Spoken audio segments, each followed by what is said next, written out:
भट्टी साहब, गवर्नमेंट्स की परफॉर्मेंसेस ठीक हों, परफॉर्मेंस उसकी ठीक हो, तो मेरे ख्याल में इन बातों की तो कोई फ़र्क नहीं पड़ता। और बहुत कौन सा साफ़ी बोल पड़े तो बड़ी क़यामत आ जाती है। आपके अलावा भी कुछ लोगों का उन्होंने नाम लिया था, भी इमाम बाप को वो भी दिखाते हैं, वो किन किन लोगों के हवाले से। सब बात मेरी आपकी एक बंदे की नहीं, अरशद शरीफ साहब अशाकर डॉक्टर, बात आज़ादी सहाफ़त है, फ्रीडम ऑफ प्रेस है, हम सबको हक है। और उनको भी अगर हमसे कोई गलती हुई है तो हमें उसकी इस्लाह करनी भी चाहिए, उस गलती का मदावा अगर हुआ तो करनी चाहिए।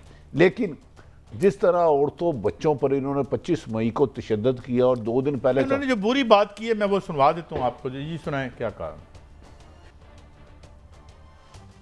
मैं ये नाम लेना चाहता हूँ ये सहाफियों के, क्योंकि मुझे बार बार जो चीजें सामने हमारी आई हैं। अब अरशद शरीफ, उसके ऊपर FIR कटवा दी। साबिर शाकिर वो मुल्क छोड़ के चला गया। साबिर शाकिर को कोई आज से तो नहीं वो सहाफत कर रहा है, 20 साल से कर रहा है। सबी इब्राहिम उसके पीछे पड़े हुए हैं। जमील फारूकी नौजवान है, उसके पीछे पड़े हुए हैं।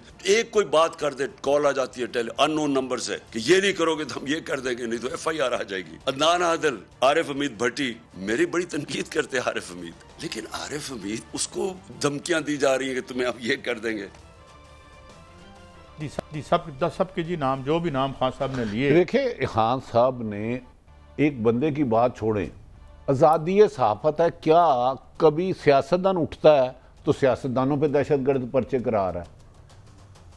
और मेरा मकसद ये है काई साहब, इसका मतलब है कि मुल्क में रूल ऑफ लॉ नहीं है, आम आदमी के राइट नहीं है। आप अगर पुरअमन एहतजाज कर रहे हैं, ये खुद मुस्लिम लीग नून करती रही, ये इनका हक था। जमहूरी PDM क्या थी, गुजरांवाला में क्या तकरीरें की गई, आपको याद है PDM की, तो उन्हें उन पे तो पर्चे नहीं हुए। तो लिहाजा मेरा ख्याल है हुकूमत को चाहिए कि अवाम से जो वादे किए थे, महंगाई ख़त्म करें, अवामी हकूक़ पूरे करें और अपने बेहतर कामों की तशरीह करें, बजाय इसके कि लोगों को इंतकाम का निशाना बनाया जाए। ये रविश अच्छी कभी भी नहीं होती, क्योंकि कहते हैं कुफर का निज़ाम चल सकता है, जुल्म का नहीं चल सकता, ये हुक्म अल्लाह है। कुछ बातें खान साहब की और भी हैं जो इसके अलावा उन्होंने बात की, वो भी सुनते हैं। मलिक साहब फिर आपसे टेक लेते हैं। मैं चुप हूँ जब से ये हुआ सब कुछ। मुझे तो सब पता है कि किसने क्या किया। मैं सिर्फ और सिर्फ अपनी कौम के लिए कि मैं चाहता हूँ मेरे मुल्क को नुकसान ना पहुंचे, मैं चुप करके बैठा हूँ। मैं कोई बात नहीं करता, क्योंकि मुझे पता है किस तरह ये सारी साजिश हुई थी और कौन कौन मुलव्वस है। मैंने एक वीडियो बनाई हुई है, महफूज जगह पे रखी है, कि अगर मुझे कुछ होता है तो वो भी पब्लिक को पता चलेगा कि कौन कौन कैरेक्टर्स ने क्या क्या किया है। ये जो मुल्क को, इस मुल्क से गद्दारी की है, वो किस किस ने की है। लेकिन अगर इसी तरह हमें दीवार के साथ लगा दिया गया और इसी तरह ये हरासा किया गया, मैं मजबूर होऊंगा, फिर मैं बोलूंगा, मैं फिर सब कुछ कौम के सामने रख दूंगा कि क्या हुआ। मलिक साहब, एक तरफ माशी बुरान है जो दाई खौफनाक है। We are passing through the worst ever phase of our, economically भी और पोलिटिकली भी। इकोनॉमिकली ज़्यादा तो उसमें मेरा ख्याल ये नहीं है कि ये कोई इन चीज़ों से हमें निकलना चाहिए। मैं आपको एक एटम बम जैसी खबर सुना। मैं अभी एक ब्रीफिंग से आऊँ तो वो जो सेक्रेटरी साहब फरमा रहे थे कि अगर जंग जारी रहती है ये यूक्रेन की, तो पेट्रोल पर गैलन $350 को हो सकता है। मैं सुन के मतलब अभी तक डाइजेस्ट नहीं कर सका। दुनिया हम कहाँ पे जा रहे हैं और अनफॉर्चुनेटली हमारे क्या मसाइल बन गए। और जो मर्जी कह लें, देखें साबिक वज़ीर आज़म अगर आज़ादी सहाफ़त की बात करता है, सीरियस है, मैं इस पर तनकीद नहीं करूँगा। जमहूरियत ये हक है, और इमरान अगर ये कह रहा है कि अगर यहाँ पे आज़ादी सहाफ़त नहीं, तो ये मैं समझता हूँ मुस्लिम नून के लिए बहुत बड़ी शर्मिंदगी है, क्योंकि ये भी शोर बड़ा डालते हैं हम जमहूरियत पसंद है, या मान जाए कि हम जमहूरियत। एक मेरा सवाल आपसे, इस वक्त आज जो पेट्रोल है दुनिया में 102 रुपये, तो 350 की प्रेडिक्शन आ रही है। प्रेडिक्शन है, अभी तो नहीं आया है। तो हम तो कीमत तो 350 वाली दे रहे हैं इस वक्त। 102 नीचे आया है ना, नीचे 102 पे तो एक मैं आपसे ज्यादा टाइम जब एक मैं 102 या इस पे होता था, बल्कि 125-30 भी किया तो 150 के करीब लीटर होता था। अब 102 पे हम कितने बड़ी साहब 250 रुपए दे रहे हैं। 250 जी। हाँ, तो उसमें तो कीमत कम होनी चाहिए थी इस लिहाज से। अगर इंटरनेशनल मार्केट अभी तो नहीं हुई। जब अपना जरदारी के ज़माने में 130 का भी गया, मगर डॉलर 70 रुपए का था, आपने डॉलर को कर दिया 215 रुपए का। जुल्म तो हमारे साथ डबल हुआ है। हमने किया ये भी, तो हमने किया अपने पे जुल्म। तो इंडिया में जब 90 रुपए की हुकूमत से कहो IMF के पास पहले चले जाती, ये तो कहते थे हम महंगाई खत्म करेंगे। इमरान खान नाहल है, हम उनसे डील करेंगे, तो इसका भी अवाम जिम्मेदार है। मलिक साहब डाके पढ़े हैं आप। मैं आपसे एक सवाल करता हूं, मैं आपसे सवाल करता हूं।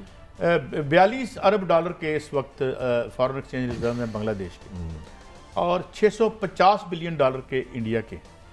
बाई एंड लार्ज ये मिलजुल के पीपल्स पार्टी, इमरान खान, मुस्लिम लीग, नून, यही हमारा कुरान तबका रहा है ना।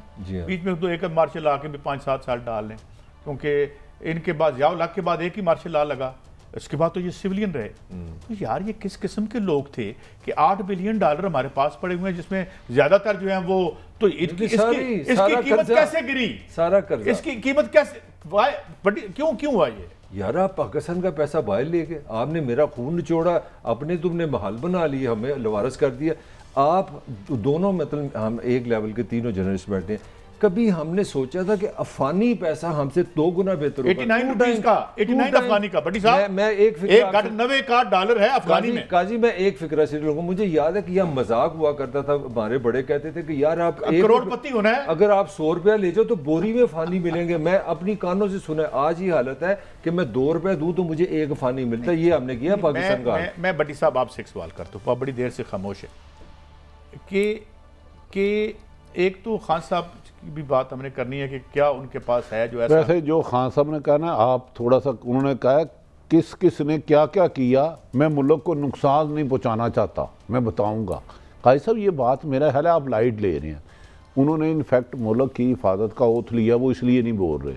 तो मेरी हुकूमत से गुजारिश है, ये इमरान खान के खिलाफ इलेक्शन जीते हारें, जो मर्जी करें, तशद्दुद का रास्ता ना अपनाएं, जुल्म ज्यादती का ना अपना, इलेक्शन तो जीत झूठे मुकदमात का इंदराज ना करें। काजी साहब, अगर साबिक वजीर आजम कह रहे हैं कि किस किस ने क्या किया, मैं मुल्क को नुकसान, वरना मेरे पास सारे राज है, तो मेरा ख्याल है किसी को भी इमरान खान नहीं, पीटीआई नून लीग को भी दीवार से इतना ना लगाओ कि यहाँ तो वो आपको लगाओगे ना, यहाँ वो मर जाएगा तो यहाँ आप पर धक्का मार देगा। अब ये इस तरफ ले जा रहे हैं लोग। अगर तो हमारी अवाम इतनी सियानी है कि वो 17 जुलाई को महंगाई को मैंडेट देगी, तो फिर उसके बाद तो, और अगर ऐसा हो देगी, मैं आपको खबर ब्रेकिंग पहले दे दूं, महंगाई को मैंडेट देगी, मतलब ये खबर मैं आपको दे रहा हूँ कि क्या आप ये मुझे ये खबर दे रहे हैं कि नून जीतेगी। पंजाब गवर्नमेंट ने पहले रिजल्ट तैयार कर लिया है।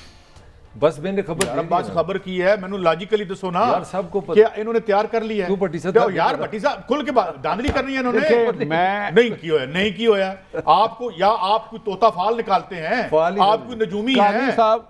बताएं ना मुझे। मैं अगर अर्ज करने की इजाजत दें, मैं 20 हलकों पे मिनिमम कोई 1000 से ज्यादा फोन कर चुका हूं।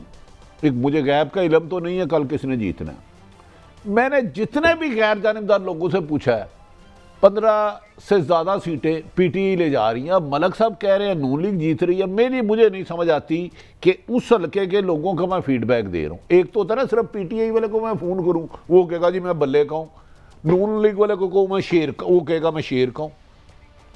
लेकिन एक तरीका होता है हमारा एक सर्वे करने का, मस्जिदों में से पूछ ले, पार्कों में, स्टेशनों पे, दुकानों पे एक सर्वे कर लिया। मलक साहब आप मुझे बताएं, इस हुकूमत के पास वोट लेने का अवाम को क्या बेचेंगे? नैरेटिव इन्होंने अपना खुद दफन कर दिया, बयानिया था जो वोट को इज्जत दो। महंगाई के खात्मे के नाम पर आए, महंगाई कहाँ गई आपको खुद पता है मुझसे ज़्यादा। डॉलर ये कह रहे थे इतने पे लाएंगे, पेट्रोल इतने पे लाएंगे, तो किस बेस पे इलेक्शन जीतेंगे? और सारी उम्र मरियम साहबा लोटों को गुस्सल खाना कहती रही, इसको बाथरूम में रखो। नहीं, आपकी पहली 3 बातें रेलेवेंट है, ये इनका रिकॉर्ड है और आपके सामने और मेरे सामने है। तो क्या पीपल कोई, मुझे तो पागल कुत्ता ही काटे तो फिर मैं वोट डालूंगा? यार पहले तो आप दोनों बड़े मासूम हैं, आपका ख्याल है यहाँ वोट पड़ते हैं। मैं तो हैरान हूँ कि आप वाकई बिलीव करते हैं। जब आपने IMF का सारा गंद अपने गले पे ले लिया, आपने इस मजलूम लोगों को 250 का लीटर कर दिया, आपने हर रोज़ या 7-7 रुपये बिजली बढ़ा दी, वाह जी वाह। आपका ख्याल है फिर इलेक्शन करा के खुदाफिज करेंगे? इससे ज़्यादा मैं आपको क्या बताऊँ।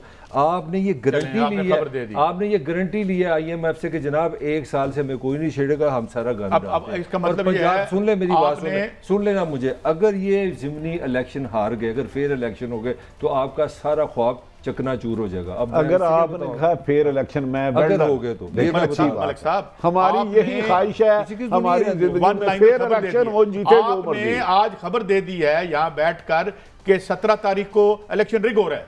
मैं तो कहूँ जी नून जीत रही है, मैं ये नहीं नहीं, क्या मतलब हुआ? मैं भी यानी एक लॉजिकल पॉइंट आप दे नहीं सकते, महंगाई बढ़ गई है, गुर्बत बढ़ गई, तो फिर एफआईआर की होया, एफआईआर की मैंने आपको कहा कि नून जीत रही है। मैं और आप देखिए, हमने रिजल्ट नहीं बताना, हम तो मेरे देखिए देखिए मैंने भी एक असेसमेंट दी है ना, मेरी इतला के मुताबिक 15 से ज्यादा पीटीआई, क्योंकि लोगों को गुस्सा है कि जिसको हम गालियां देते रहे आपने उन्हीं लोटों को वोट दे दिया।